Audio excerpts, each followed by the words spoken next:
दिलं जावं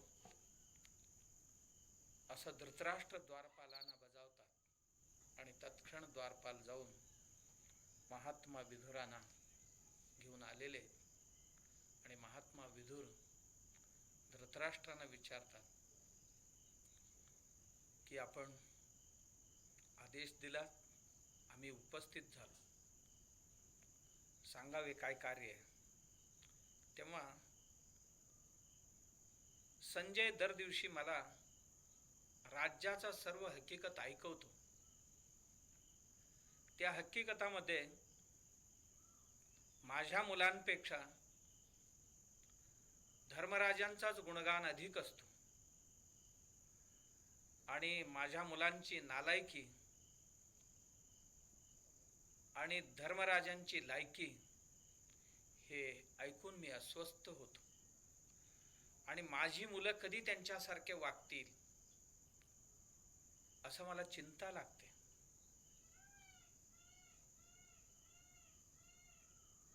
जे माझे सल्लागार आहेत, जे माझे होणारे उत्तराधिकारी आहेत, त्यांचे मित्र समूह आहे, यांच्या बाबतीत चांगले शब्द कधी माझ्या कानावर पडतील हे दर दिवशी मी संजयांच्या मुखातून हे ऐकायला मिळेल का याची आतुरतेने वाट पाहत असतो. पण एकदाही मला असं कुठलीही गोष्ट ऐकायला मिळत नाही आणि जे ऐकायला मिळते ते धर्मराजांचाच ऐकायला मिळतं. म्हणून मी चिंतित झालो. माझा एवढा मोठा ऐश्वर्य ज्यांच्या हातात द्यायचं आहे, हस्तिनापूर ज्यांच्या हातात द्यायचं आहे, ते सुरक्षित राहील का. तेव्हा महात्मा विधुर म्हणतात, दुर्योधन, दुःशासन आणि त्यांचा मामा शकुनी आणि त्यांचे मित्रवर्ग आणि त्यांची सल्लागार म्हणून जे कोणी मंडळी आहेत, या सर्वांच्या हातात राज्य सुरक्षित राहील असं मला तरी वाटत नाही. कारण बौद्धिकदृष्ट्या, सांस्कारिकदृष्ट्या, चारित्रिकदृष्ट्या त्यांच्यात कोणतीही उत्कृष्टता मला दिसत नाही. राज्याकरता जे लागतो, एका राजांसाठी अर्हता म्हणून जे लागते ते कुठलंही त्यांच्यात पाहायला मिळत नाही. आणि परिस्थिती अशी होईल, लोणीच्या रखवालीला बोक्याला बसवल्यासारखं होणार. सुंदर उदाहरण दिले विधुराने. लोणीच्या रखवाली करण्याकरता बोक्यालाच नेमल्यासारखं होईल. हस्तिनापूरच्या रक्षणासाठी या सर्व बोक्यांना ठेवले तर कसं संपत्तीत वृद्धी होईल, राज्याचा विस्तार कसं होईल आणि राज्य सुखी कसं होईल असं म्हणत, तेव्हा ही माझी चिंता कधी दूर होईल, कसं दूर होईल आणि मी निश्चिंत कधी झोपेन असा प्रश्न विचारल्यानंतर त्याच्याकरता दिलेली उत्तर काही आपण मागच्या वेळी ऐकलेले आहोत. मी समजतो की गेल्या वेळी जी मंडळी होतो तीच मंडळी सर्वही ऐकायला आहेत असं मी समजतो. आणि ज्या मंडळी ऐकले नसतील, जर मागील वेळची काही विचार जरूर असतील कुठेतरी, ते ऐकतील अशी मी आशा करतो. महात्मा विधुर एवढेच सांगतात, बुद्धिमान माणसंच निश्चिंत राहू शकतात.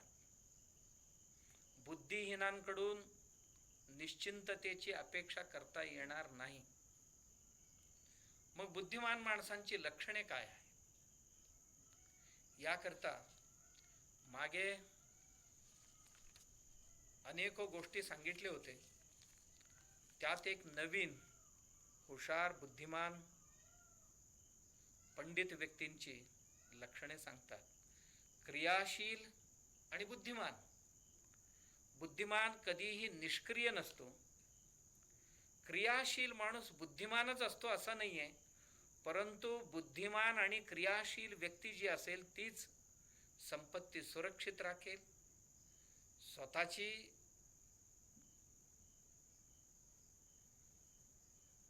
मौलिक संपत्ती आणि राज्याची भौतिक संपत्ती हे सर्वही सुरक्षित ठेवण्याकरता जो माणूस स्वतःतली जे जीवन मूल्य आहेत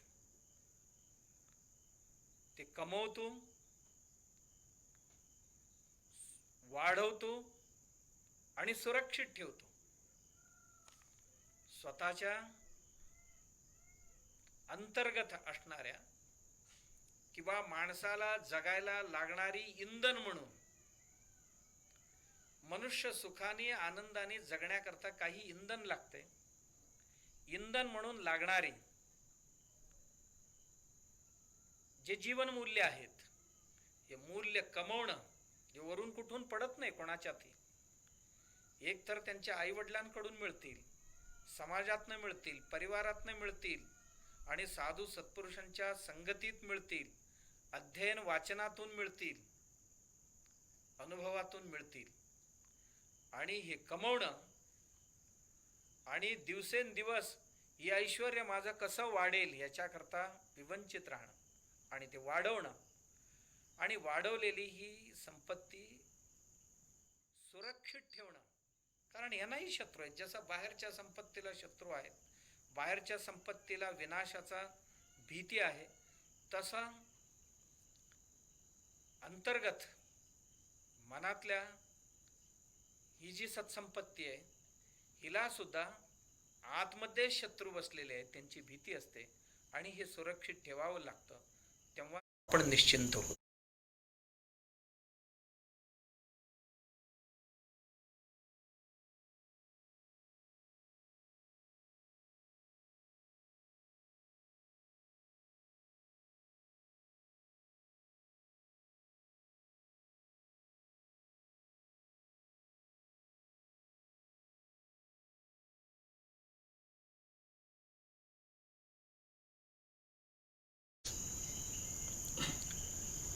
आणि एक छोटा होता. किती छोटा म्हणजे त्यांची सामान वगैरे ठेवून दिवसभर तिथेच जेवायचं, तिथेच अंघोळ करायची, तिथेच बसायची आणि संध्याकाळ झाली की तीच सामान तिथेच बाजूला सारायचं आणि तिथेच दोघे कसे बसे झोपायचे. दोघेही एकमेकांना चिकटून झोपले तरी सुद्धा जागा उरत नव्हतं, तेवढीच जागा होती आणि त्यातच आनंदाने कालहरण करत होते. एके दिवशी खूप मोठा पाऊस पडत होता. जो दुपारी सुरू झालेला पाऊस थांबलेलाच नव्हता. वारा वादळ तरी जोरातच होता. रात्र झालेले, गाव सर्व झोपी गेलेले. हे दोघेही आनंदाने भजन म्हणत म्हणत म्हणत झोपी गेले. झोप लागते न लागते, मुसळधार पाऊस पडतो बाहेर आणि त्यातच कोणतरी दारावर थाप मारल्यासारखा आवाज आला. म्हातारा म्हणाला, म्हातारी दार उघडतीस का बघ, कोणतरी पावसात सापडलेले आहे, वादळ वारा आहे, बाहेर थंडी आहे, भिजलेले असणार ते, त्यांना आत घ्यायला पाहिजे. म्हातारी म्हणाली, अहो तुम्हाला काय कळते की नाही थोडंसं, आम्हा दोघांना फक्त चिकटून झोपता येईल एवढीच जागा राहिलेली आहे आणि ह्या बाजूलाही इथवर जागा नाही, ह्या बाजूलाही इथवर नाही, डोक्याकडेही नाही, पायाकडेही नाही, कसे बसे आपण आटोकाट एवढ्यातच झोपलोय आणि तिसरा माणूस आला तर ह्यात घ्यायचं कुठे, बसवायचं कुठे. वृद्ध म्हणाला, म्हातारी बघ, आपण आता झोपलेलो आहोत, तो माणूस कष्टात आहे, त्याला आत घ्यायला पाहिजे. आपण आता झोपून बोलतोय ना, आता बसून बोलू सकाळपर्यंत. जे झोपायला लागते जागा दोघांसाठी, ते तिघांसाठी बसायला चालणार नाही का. असं म्हणून स्वतःच उठला, जाऊन दार उघडला. तो अपरिचित माणूस आत आला आणि म्हणाला, बघा बाबा, आमचे घर लहान आहे, आम्ही झोपून होतो, आता तुमच्यासाठी उठून बसतो, आम्ही बोलत बसू. बोलत बसले, कारण झोपायला तिघांना जागा नव्हती, तिघे बोलत बसले. असा एक अर्धा तास गेला नव्हता, तेवढ्यात आणि कोणतरी दारावर थाप दिली. आवाज आला. म्हातारा म्हणतो आणि कोणतरी आले बाबा. पाऊस काय थांबायची नाव घेत नाही. आणि या कष्टात आणखीन एक माणूस आला आणि म्हणाला, म्हातारी दार उघडूया का? म्हातारी आणि अपरिचित माणूस दोघेही एका सुरात म्हणाले, तिघे आत्ता कसे बसे बसलोय आणि चौघांना घेऊन ठेवताय कुठे तुम्ही? तो अपरिचित म्हणाला, अहो यजमान, आम्ही कसे बसे बसलोय तिघे जण, आणि चौथ्या माणसाला इथे कुठे बसवणार तुम्ही? तेव्हा म्हातारा म्हणाला, तुमच्यासाठी दार उघडण्यापूर्वी म्हातारी अशीच बोलली होती मला, यांना कुठे बसवणार म्हणून. आपण बसलोय ना आता. माणूस कष्टात आहे, अडचणीत आहे, अशा वेळी मदत करायचं, नाही तर केव्हा करायचं असतं. जरा असं सरकून सरकून बसलो तर आणखीन एक माणूस बसेल यार. उघडलं दार. म्हातारा उठून त्या दुसऱ्या माणसालाही आत घेतला. आता चौघे झाले तिथे. कसे बसे बसले. मगाशी जरासा गळगळीत बसलेले होते, आता आटोकाट कसं बस बसले. चौघेही बोलत बसलेले होते. झोपणं तरी शक्य नव्हतं आणि पावसाचा जोर काय कमी होत नव्हता. वारा जोरात वाहत होता. तेवढ्यात आणखीन एक आवाज आला दारावर. आणि यावेळचा आवाज नेहमीसारखा नव्हता, जरासा विचित्र आवाज होता. म्हातारा म्हणाला, अहो आणि कोणतरी आले वाटते, अडचणीत सापडलेले आहेत, आत घेऊया का? जो दुसरा माणूस दारात आला होता ना, अपरिचित, तो म्हणाला, अहो जागा कुठे इथे आत घ्यायला? आम्ही कसे बसे बसलोय आता इथे. म्हातारा म्हणाला, बसलोय? असं करूया, त्याला घेऊया आणि जे बसून बोलतोय ते उभं राहून बोलता येईल. उभं राहायला जागा कमी लागतो. त्याला घेतले आतमध्ये आणि उभे राहिलेत. 2 आणि 3 5 जण उभे राहिले तिथे. असंच बोलत उभी होती. तेवढ्यात आणखीन दारात आवाज आला आणि यावेळचा आवाज फारच विचित्र होता. म्हातारा म्हणाला, आणि कोणतरी आले वाटते. तेव्हा बाकीचे चौघेही एका सुरात म्हणाले, जागा बिलकुल नाही आतमध्ये, घेणार कसा? म्हातारा म्हणाला, मन एवढा छोटा नाही करायचा. मनात जागा झाली तर घरात केव्हाही जागा होतो. आणि अशक्य आहे ना, हे कोणाच्याही जीवनात कधीही असत नाही. मनात आणले तर सगळ्या गोष्टी शक्य होतात. घेऊ आपण. उघडा दार म्हणाला. जो नंतर आलेला होता दाराजवळच होता, तो म्हणत होता, नाही हो, आतमध्ये घेऊन काय करताय तुम्ही? म्हातारा म्हणाला, बघा, विचार करा, आत घ्यावंच लागेल आपल्याला. कष्टात असणाऱ्या माणसांना आता नाही मदत करायचं तर केव्हा करायचं? म्हातारा म्हणाला, दार उघड. उघडलं दार. तर दार उघडल्यानंतर दारात माणूस नव्हता, गाढव उभा होता. एक थंडीने कुडकुडत होता. चौघेही एका सुरात, म्हातारी आणि ते तिघे आगंतुक एका सुरात म्हणाले, गाढवाला कसा आत घ्यायचा? तो काय माणूस आहे का? म्हणाले. म्हातारा म्हणाला, तुम्हाला आत घेताना मी कधी विचारलंय तुम्ही कोणत्या गावचा, कुठल्या जातीचे, आणि तुम्ही गरीब आहे का श्रीमंत आहे, तुम्ही कोणत्या पंथाचा आहे, संप्रदायाचा आहे, तुम्ही सज्जन आहे का दुर्जन आहे, मी कधी विचारलं तुम्हाला? नाही विचारलं.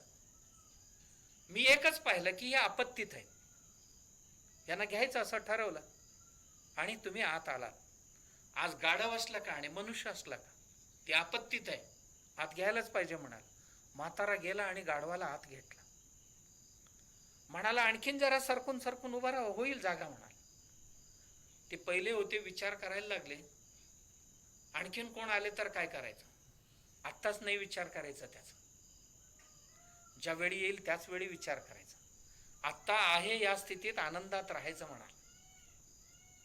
मनात जागा असला तर घरात जागा व्हायला वेळ लागत नाही म्हणाल. मनच एवढा मोठा असावं लागतं. तो म्हणाला, बघा मी दरिद्र माणूस आहे, गरीब माणूस आहे, माझ्याकडे वाटायला काही नाही, माझ्याकडे वाटायला माझी गरिबीच वाटायला पाहिजे ना. मी गरीब असा घर छोटं आहे, हीच माझी गरिबी आहे, मी म्हणून गरिबीच वाटतो. माझ्याकडे ऐश्वर्य असतं तर ऐश्वर्य वाटलं असतं. मी माझं छोटं घर म्हणजे माझं दारिद्र्य आहे, माझी गरिबी आहे. माझ्याकडे वाटण्यासारखं काय आहे तर माझ्यासाठी वाटण्याकरता गरिबीच आहे, ही गरिबीच मी वाटतो. पण मी माझ्या गरिबी वाटून सुद्धा लोकांना सुखी करतो, लोकांना समाधानी करतो. माझं घर लहान असू शकतं पण माझं मन छोटं नाही असू शकत. माझं घर जरूर लहान आहे पण माझं मन छोटं नाही आहे. माझं मन मोठं करायचं म्हणतोय मी. रात्रंदिवस मी विचारत असतो की जिथे जिथे गरज असेल तिथे माझं मन कसं मोठं करता येईल. कथा संपते इथेच. आणि खूप मोठ्या घरांची माणसं आपण पाहतो आणि आत दोघे चौघे जणच असतात. 1000 माणसं घरात मावतील एवढी जागा असते पण कोणालाही त्या घरात जागा भेटत नाही. का? घर मोठं आहे पण मन छोटं असते. आणि म्हाताऱ्याचा घर छोटं आहे पण मन मोठं आहे. कोणी आलं किती आले तरी आपत्ती काळ आहे तोपर्यंत त्यांना सांभाळायचं. कालच मी ऐकलं, कोल्हापूर शहरात आमच्या बी न्यूजच्या बातमीत सांगत होते असं मी ऐकलं की लॉकडाऊन पुन्हा परवा 3 दिवसापूर्वी जे सुरू झालं तेव्हा कुठल्या कुठल्या गल्लीत कोणत्या कोणत्या रस्त्यावर भिक्षू उपाशी आहेत. ऐकल्यानंतर थोडासा मनाला बरं नाही वाटलं. केवढं मोठं शहर आणि त्या भिक्षुकांच्या आसपास एवढी मोठी मोठी घरं असतात आणि एवढ्या मोठ्या शहराला 100-150 भिक्षुक जड व्हावं का? इतकी दरिद्र झाले का गाव? इतकं गरीब झालो का आपण सगळे? का आम्हाला कोण दिसत नाही का? आम्हाला आमच्या फोनवर जगातली सगळी दिसतात. माझ्या घरासमोर माझ्या रस्त्यावरचा एक माणूस नाही दिसणार का मला? काही एक वेळचे मला एक जेवण द्यायला होत नाही का माझ्या शेजारच्या एका माणसाला, एका आगंतुकाला, एका अपरिचिताला, एका भिक्षुकाला 2 घास वाढण्या इतकी, 2 घास देण्या इतकी माझ्या घरात नाही आहे का संपत्ती? माझ्या घरात तेवढी अन्न नाही का? हे जरूर विचार करण्यासारख्या गोष्टी आहेत. हे चिंतन प्रवचन हे केवळ ऐकण्यासाठी नाही आहे की आम्ही आमच्या जीवनात या छोट्या छोट्या गोष्टी, हा खूप लोकांनी खूप मदत केली गेल्या वेळी. एकदा सुरू झाले की आमच्या समाजात असं असते, सुरू झाले की उदंड सगळेजण तेच करतात आणि एकदा पाठ फिरवले की पुन्हा कोण गतप्राण झाले तरी सुद्धा त्यांच्याकडे आम्ही पाहत नाही. पण मन मोठं करण्याकरता धृतराष्ट्रांचंही मन असंच छोटं झालेलं आहे. का? ज्या राज्याचे ते राजा आहेत, हे राज्य शकड चालवण्याकरता त्यांच्याकडे राज्य पाहण्याकरता नेत्र नाही आहे, डोळे नाही आहेत. त्यांची डोळे म्हणजे त्यांची सल्लागार आहेत, त्यांची मुलं आहेत. पण बाहेरचे डोळे नाही ते नाही आहे, पण आतलं डोळे तरी जागा असायला पाहिजे होता, आतलं डोळे तरी उघडलेले असायला पाहिजे. ते पुत्र मोहानी तेही आंधळ झालेले. त्यामुळे ते ह्या संकटात सापडलेले, चिंतेत सापडलेले. आणि आम्ही बरीच मंडळी अशाच वेगवेगळ्या मोहामध्ये आमची अंतःचक्षु सुद्धा आंधळ झालेले आणि बाहेरच्या चक्षुला दिसायला जेवढी दिसतात त्यात संभ्रमित झालं. त्याच्यामुळे आमचं मन इतकं छोटं छोटं छोटं छोटं होत चाललंय. आमच्या मनाला फक्त माझ्या परिवारातलीच दिसतात. या सृष्टीतलं पशु दिसत नाही, पक्षी दिसत नाही, प्राणी दिसत नाही, कोणीच दिसत नाही, कोणीच दिसत नाही. एक माणूस जाऊन एका महात्म्याला विचारला. जन्नगुरूकडे एक शिष्य गेला, म्हणाला, महाराज व्यापारधंदा करतो, प्राप्ती फारसं होत नाही, कारण जे मिळते त्यात समाधान तो मानत नाही. मला भरपूर मिळायला पाहिजे, असा काहीतरी एक मार्ग दाखवा. झेन गुरु म्हणाले, असा असा एक डोंगर आहे, डोंगराला लागूनच पाठीमागे समुद्र आहे, त्या समुद्र किनाऱ्याला जा, तिथे 3 दिवस एकाग्र चित्ताने ध्यान करत बस, तुझी मनोकामना पूर्ण होईल. गेला, जिथे सांगितले होते तिथे जाऊन बसला.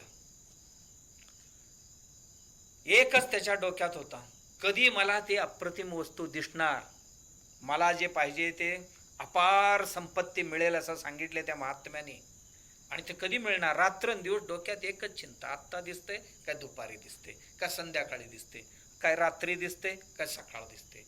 असं 3 दिवस गेले, मनात एकच चिंता, कधी दिसणार आणि कसं असणार.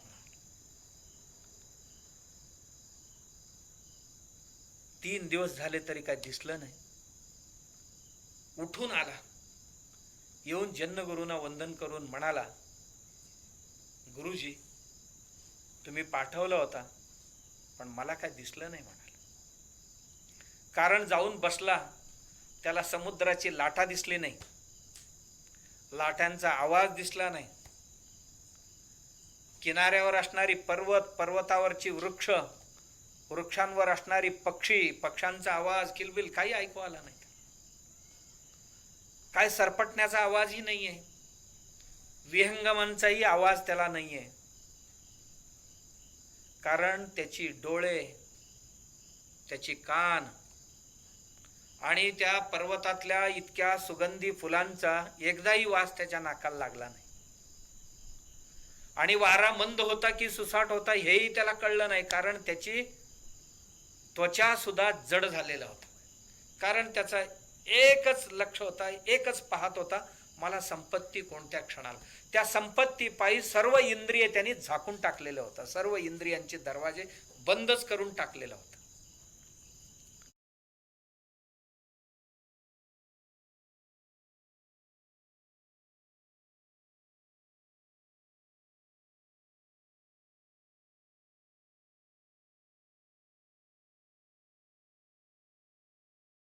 Self-pollinate.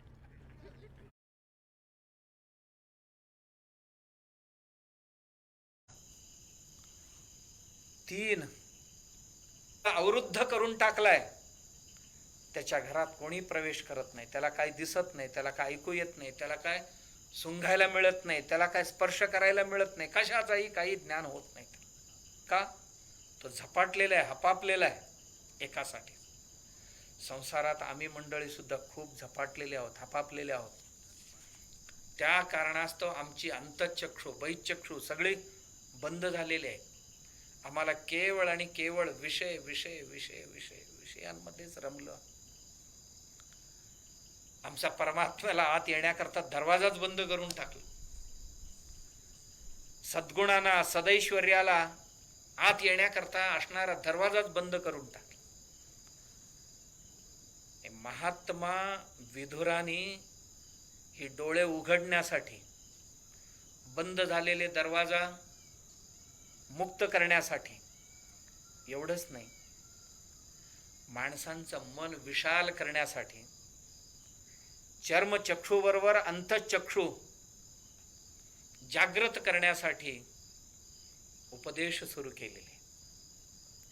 आणि ती उपदेश म्हणजेच आपण आता ऐकतो आहोत की एक बुद्धिमान माणसांचं एक लक्षण सांगतात, यस्य कृत्यं न जानन्ति मंत्रं वा मंत्रितं परे कृतमेव अस्य जानन्ति सवै पंडित उच्यते. यस्य कृत्यं न जानन्ति मंत्रं वा मंत्रितं परे. जो माणूस आपलं कार्य आणि विचार कोणालाही न सांगता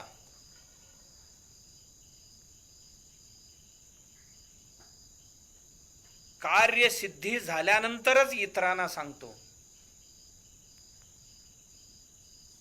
त्याला बुद्धिमान माणूस म्हणावं. बुद्धिमान माणूस कसा असतो हे विचारलं, जो माणूस आपली कार्य आणि कार्यासंबंधी विचार आपली योजना आणि योचना आणि विचार कार्यसिद्धी होईपर्यंत कोणालाही सांगत नाही. हे बुद्धिमान माणसांची लक्षण. हाच माणूस जगात काहीतरी करू शकतो. आणि जो आधीच सांगितलं तर काय होणार आहे. बरीच माणसं आम्ही असंच करत असतो. आमची बुद्धिमत्ता कुठे कमी पडते तर इथेच कमी पडते. आम्ही कुठलं तरी कार्य करण्यापूर्वी त्याच्याबद्दल इतकं बोलून जातो की कार्यच होत नाही. नंतर आपण आपल्या जीवनात काय गुप्त ठेवावं आणि काय प्रकट करावं आणि किती प्रमाणात गुप्त ठेवावं आणि किती प्रमाणात प्रकट करावं आणि गुप्त गोष्टींच्या प्रकटीकरण कधी करावं आणि प्रकट गोष्टींचं रहस्य कसं सांभाळून ठेवावं याची जर जाण आपल्याकडे नसेल, आपले दरवाजे बंद होतात सगळे. बुद्धिमान माणूस त्याला, चाणाक्ष माणूस त्याला म्हणतात, हुशार माणूस त्याला म्हणतात, पंडित त्याला म्हणतात, जो कार्यपूर्ती करूनच आपल्या कार्याबद्दल आणि आपल्या विचाराबद्दल दुसऱ्यांना माहिती देतो. मग आधीच दिला तर काय होईल. काही गोष्टी देऊ नये. मतिमान न प्रकाशयेत.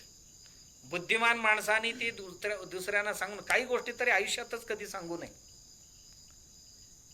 याच्याबद्दल आपल्याला ज्ञान पाहिजे. अर्थनाशम मनस्तापम ग्रहे दुश्चरितानि च वंचनम अपमानम च मतिमान न प्रकाशयेत. या गोष्टी कधी सांगूच नाही. ही घरातली 4-5 गोष्टी आहेत, ही आयुष्यात कधी कोणाला बोलू नये.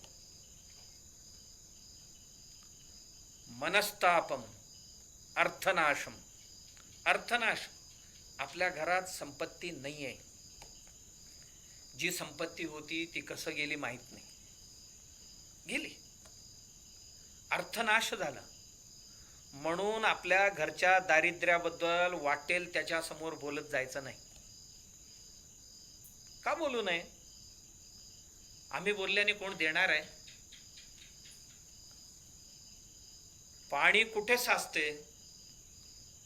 जिथे डबरा आहे, ज्याच्यात पाणी आधी आहे आणि त्याच्यातच येऊन पाणी मिळत असते. टेकडीवर कधी पाणी उभं राहत नाही. ज्याच्याकडे आहे त्याच्याकडेच येत असते ते. ही नैसर्गिक प्रक्रिया आहे. आणि जर माझ्याकडे संपत्ती आहे असं कळलं तर संपत्तीवान माणसांबरोबरच संपत्तीवान माणसं व्यवहार करतात. आणि मी दरिद्र झालो असं कळलं तर जी माझ्याबरोबर व्यवहार करणारी होती तीही हळूहळू दूर होतात. ऐश्वर्याला अनेक आपदबांधव असतात. दारिद्र्याला कोणीही आपदबांधव नसतो. म्हणून कधीही आपलं घरचं दारिद्र्याचा उच्चार कुठेही करायचा नाही. शाण्या माणसाने झाकले मूठ 1.25 लाखाचे म्हणतात.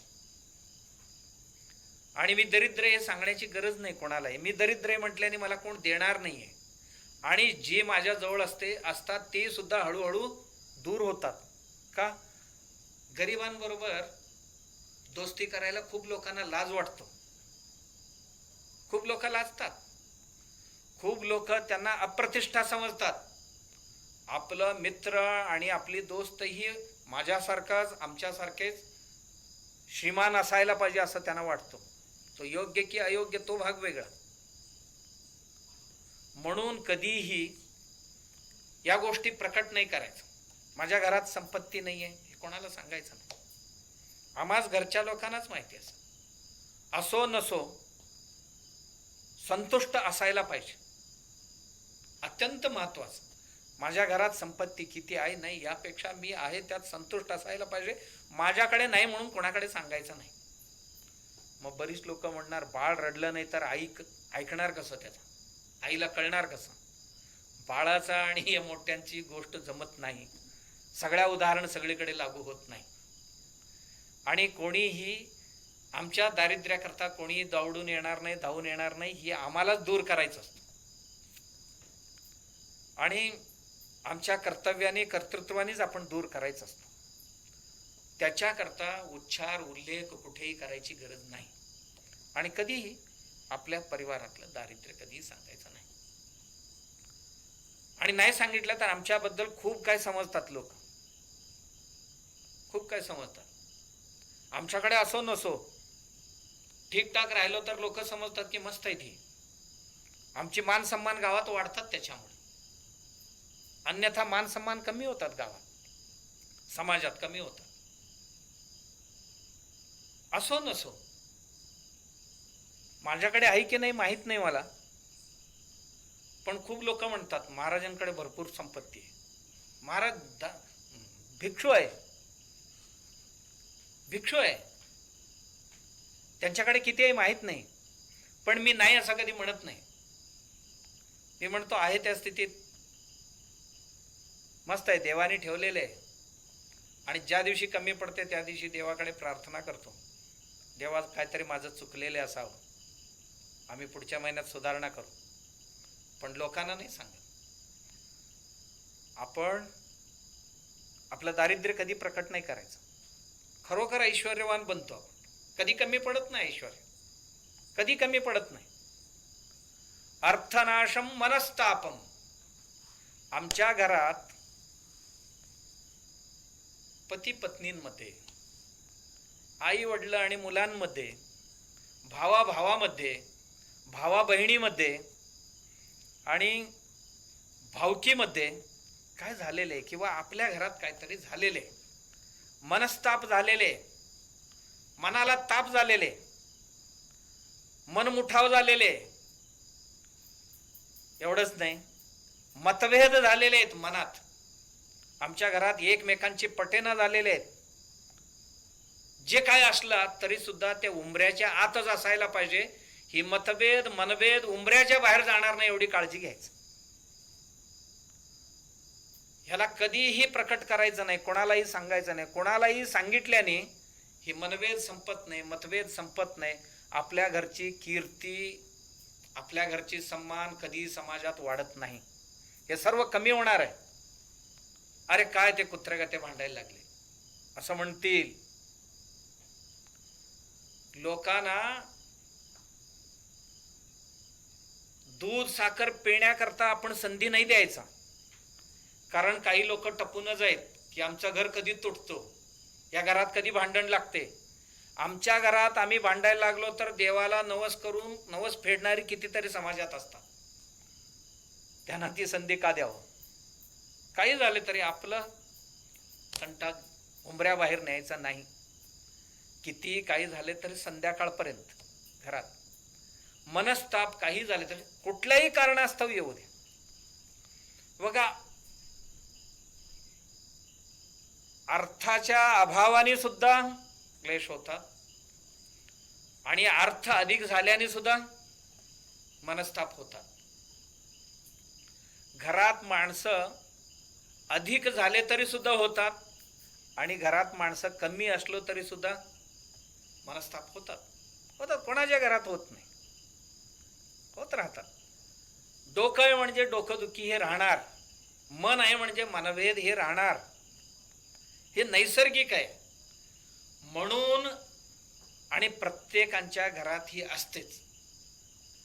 फक्त शाण्या माणसांची लक्षण आहे की आमच्या घरातली ही मतभेद मनस्ताप बाहेर कोणालाही कळणार नाही, असा परिवारातल्या प्रत्येक माणसाने त्याची काळजी घ्यायची.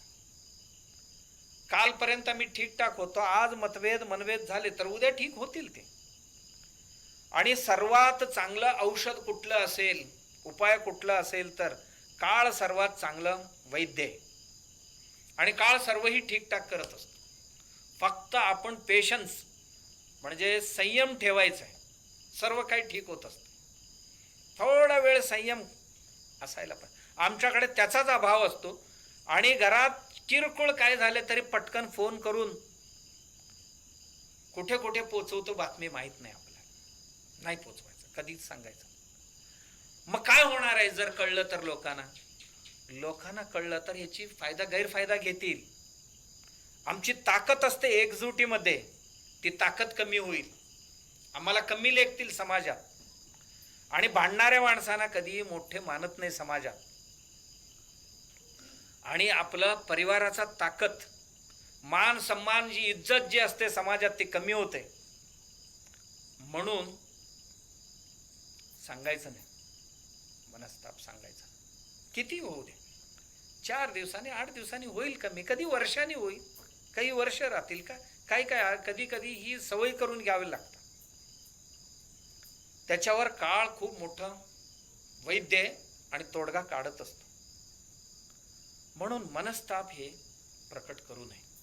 मनस्ताप प्रकट केल्याने आमची मान सन्मान समाजात वाढणार नाही. अर्थनाशम मनस्तापम ग्रहे दुश्चरितानिच. आमच्या घरात जे काय अघटित घटना घडली असतील, घडू नये अशी काही घटना घडली असतील, मग घरात कोणतरी व्यसनी झाला असेल आणि कोणतरी बहिर्ख्याली झाले असतील, दुश्चरित ग्रहे दुश्चरितानिच, चरित्रहीनता घरात आलेली असेल, पण बाहेर प्रकट नाही करायचं. कधी कोणी एकमेकांचे सांगायचं नाही. घरात काहीतरी घडलं असं कळलं तर बरोबर ह्याची गैरफायदा कोणतरी घेतल्याशिवाय राहणार नाही. अमुक माणूस दुश्चारित्र्यवान आहे असं कळलं तर त्याच्याबद्दलचं समाजातलं प्रतिष्ठा संपते. आणि दुसरे दुश्चरित्रवान जे असतात ना, पटकन त्याची दोस्ती करतील आणि आपल्या घराची वाटोळे करतील. एकदा त्या संगतीत गेले आमच्यातली, मग भले पुरुष असतील, महिला असतील, कोणी असतील. आणि एवढंच नाही, आपल्या घरातली ही दुश्चारित्र्याबद्दल जर आपण कुठे उल्लेख केला, पुरुषांबद्दल असेल, महिलांबद्दल असतील, मोठ्यांबद्दल असतील, लहानांबद्दल असतील, उल्लेख केलं तर जरूर लोक त्याची गैरफायदा उठवतील. आत्ता जी खराब स्थिती ह्याच्यापेक्षाही खराब होईल स्थिती. आणि मान सन्मान प्रतिष्ठा धुळीस मिळतील घराण्याची. म्हणून जितकं गौप्य ठेवणं शक्य आहे तितकंही ठेवा. ग्रहे दुश्चरितानिच वंचनंच.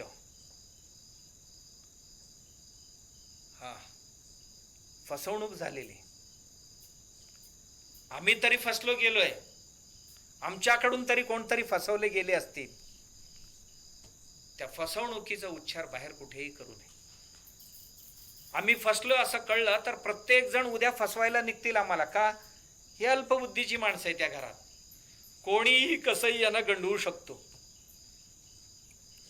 बरीच माणसं फसतात, दर दिवशी ऐकायला मिळते. बरीच माणसं दागिने बिगिने देऊन डबल करायला, सोनं घ्यायला, असं भरपूर वेळ फसतात. एकच गोष्टी नाहीये, अनेक गोष्टींमध्ये फसतो आपण. फसवणूक होतं आपला, पण त्या फसवणुकीने झालेले जे काही नुकसान आहे, फसवणूक आहे, हे अन्यानं कळलं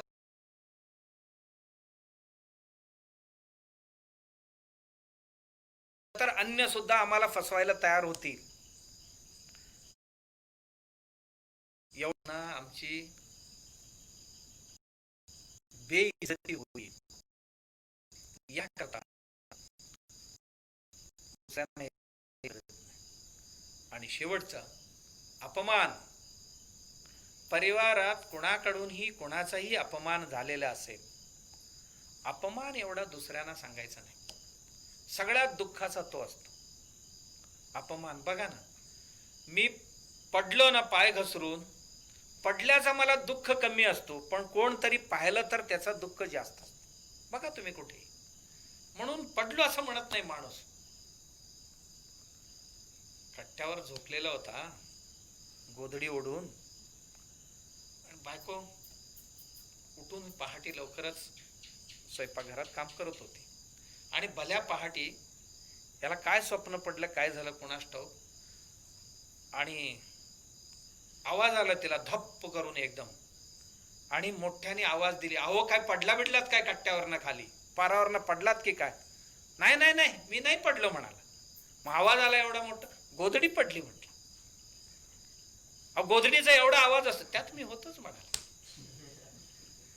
जे मी पडलो असं म्हणत नाही माणूस, का त्याला अपमान वाटतो, अपमान वाटतो त्याला. गुडघे फुटलेले होते, सायकल घेऊन येत होता, म्हणाले अरे पडल्याच वाटते सायकल घेऊन. नाही नाही नाही म्हणाला, माझी उतरायची स्टाईलच असं असते म्हणाला. म्हणजे त्याला मी पडलो म्हणायला अपमान इतकं असहनीय असते, सहन होत नाही, असहनीय असते. अपमान म्हणजे जणू काय मृत्यू आहे, ते मरणापेक्षाही मोठं समजतात त्याला. म्हणून आपल्याला झालेले अपमान जितकं सांगत जातो तितकं ते अपमानाची क्षेत्र वाढत जातो, विस्तार वाढत जातो, आणि आमची दुःख सुद्धा दुप्पट होत जातो.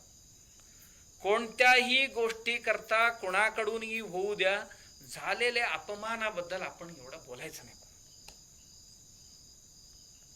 कितीही आत्मीय जरी असतील, एका परिमितीतच बोलावं आणि पूर्ण बोलू नये. का? अत्यंत आत्मीय म्हणून जरी या 4-5 गोष्टी तुम्ही त्यांना बोलला तर भविष्यात कधी शत्रू बनतील माहीत नाही. म्हणून अत्यंत जवळचा मित्र असला तरी सुद्धा काही गोष्टी हातचे राखून ठेवावं, सगळे मनातले मोकळे करू नये.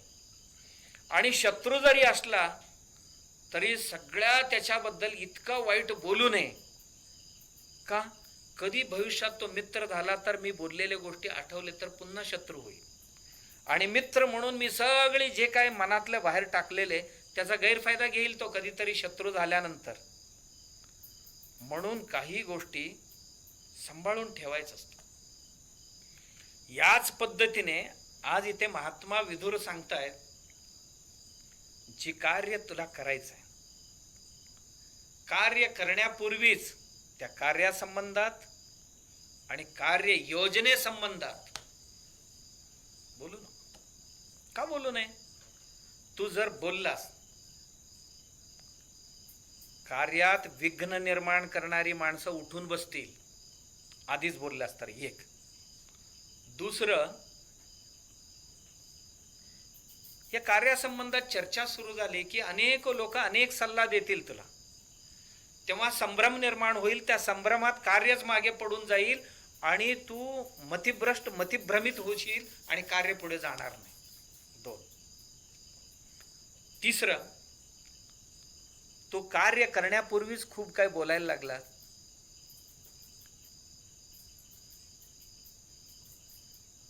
कार्य करताना जर कमी पडलास, तू केलेल्या कामाची चर्चा नाही होणार. 80% काम झाले, 20% राहिले. लोकांना राहिलेले 20% दिसते, झालेले 80% कधी दिसत नाही. ही समाजाची रीत आहे, लोक मानसिकता आहे. लोक मनामध्ये उणीवा खूप जाणवतात, त्यांना भरीव काही दिसत नसते. म्हणून काही बोलत जाऊ नको. आणि एवढंच नाही, तू मनभर बोललात,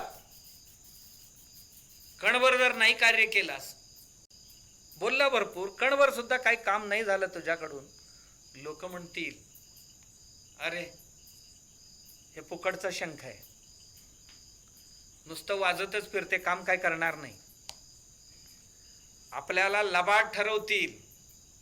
आणि हा बोलणार आहे, गावात दौंडी पिटवणारा आणि ह्याच्यात काही फरक नाही आहे का? दौंडी देणाऱ्याला काय देणं काय घेणं गावशी? जेवढा सांगितलं तेवढा बोलला, मोकळा झाला. आणि हाही काही न करता नुसतं बोलत फिरला तर त्याच्याबद्दल समाजात अनास्था निर्माण होईल. आणि काम न करता बोलणारा माणूस, अरे ते नुसतं बडबडत फिरते, काय करणार नाही आहे, त्याची प्रतिष्ठा कमी होईल. आणि म्हणून बोलत जाऊ नको.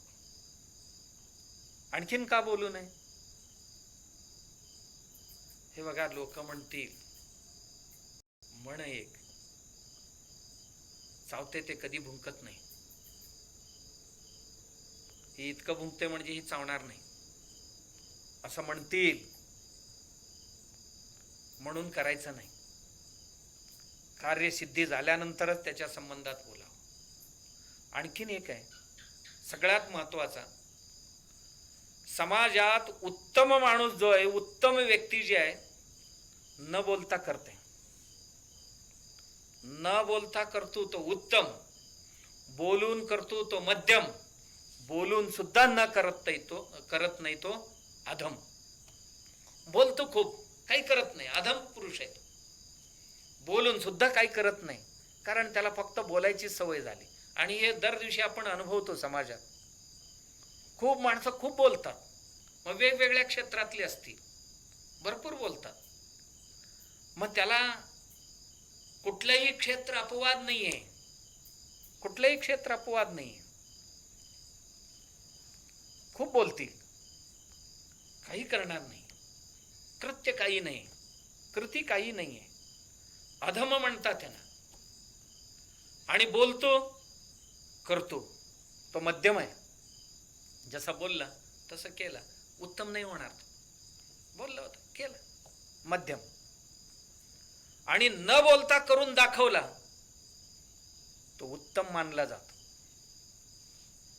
बाबा रे, तो असा बोलत नाहीये, पण केल्याशिवाय राहत. आधी सांगावं, आधी करावं, मग सांगावं. आधी करावं मग सांगावं, त्या माणसाला किंमत असते.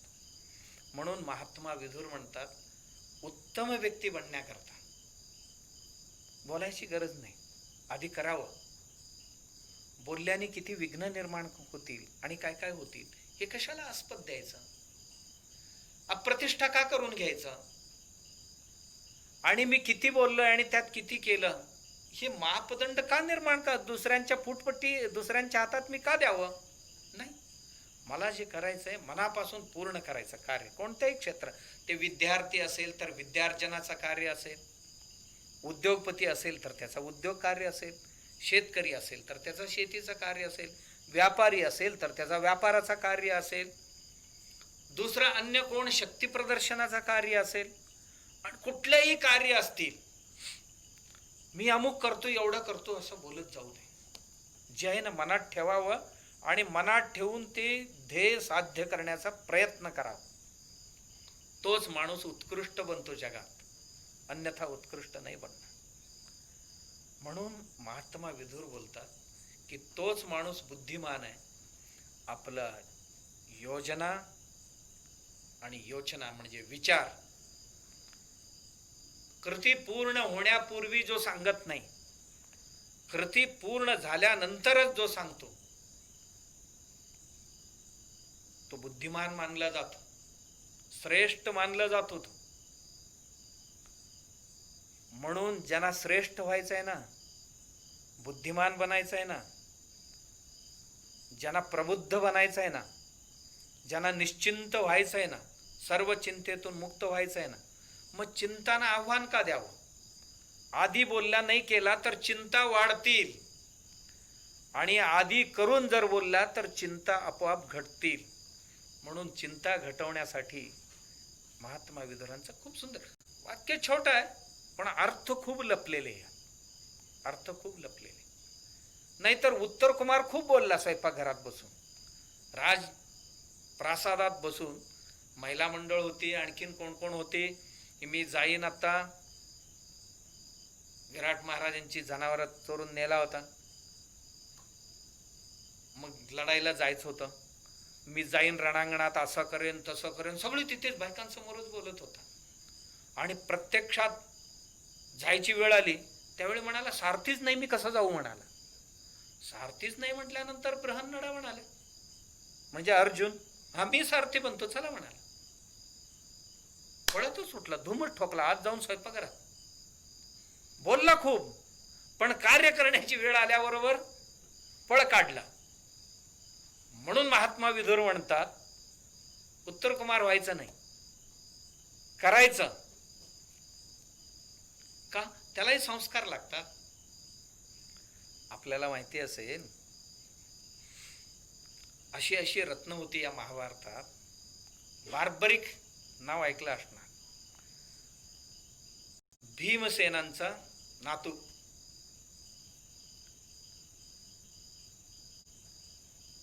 घटोत्कचांचा मुलगा बार्बरिक, मोठा तपस्वी, सगळ्या क्षेत्रात तपश्चर्या होती त्याची. आणि साक्षात भगवंताकडून 3 अस्त्र प्राप्त केलेला, शस्त्र प्राप्त केलेला, महाभारताचं युद्ध चालू आहे आणि आज कोणाला पाठवायचं, उद्या कोणाला पाठवायचं, हे सगळी दर दिवशी आदल्या दिवशी योजना सुरू व्हायची. तेव्हा तो आला, मी युद्ध करण्यासाठी आलो म्हणाला. बार्बरिक, काय करशील? हे सगळे सैन्य आहे ना, एका दिवसात संपून टाकेन म्हणाला. पण मी बोलणार नाही म्हणाला, बोलणार नाही. तुला जर पाठवलं तर काय करशील? काय करेन मी झाल्यानंतर कळेल तुम्हाला म्हणाला. मी बोलणार नाही म्हणाला.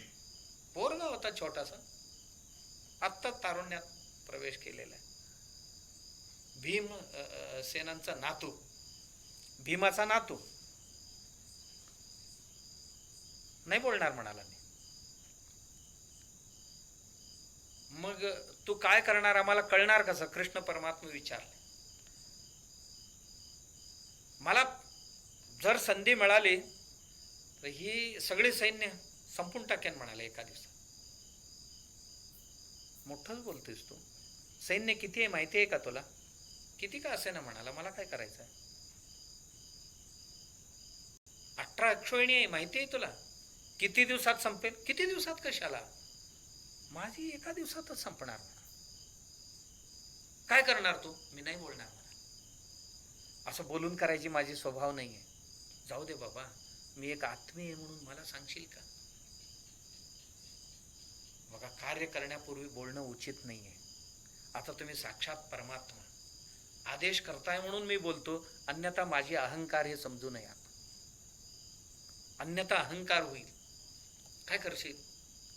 मला भगवंतानी वरदान दिलेले, 3 अस्त्र दिलेले, अस्त्र दिलेले, 3 बाण दिलेले. बर, काय त्याचे वैशिष्ट्य? एक बाण मी सोडलं ना, जे जे नको आहेत त्यांची गणती करून येते, त्यांना खूण करून येते. पहिलं बाण मी सोडेन, कोणाकोणाला मारायचं आहे त्याचा संकल्प मी केला की त्यांना सगळ्यांना खूण करून येईल. दुसरं सोडले ना, एका बाणात जेवढ्यांना स्पर्श करून आलेले ते सगळे एका क्षणात मरतील. अजून एक बाण माझं शिल्लक राहील. एवढंच नाही, मला भगवंतानी अशी सामर्थ्य दिले, या बाणांचा वापर कितीही वेळ केला तरी चालेल म्हणून सांगितले.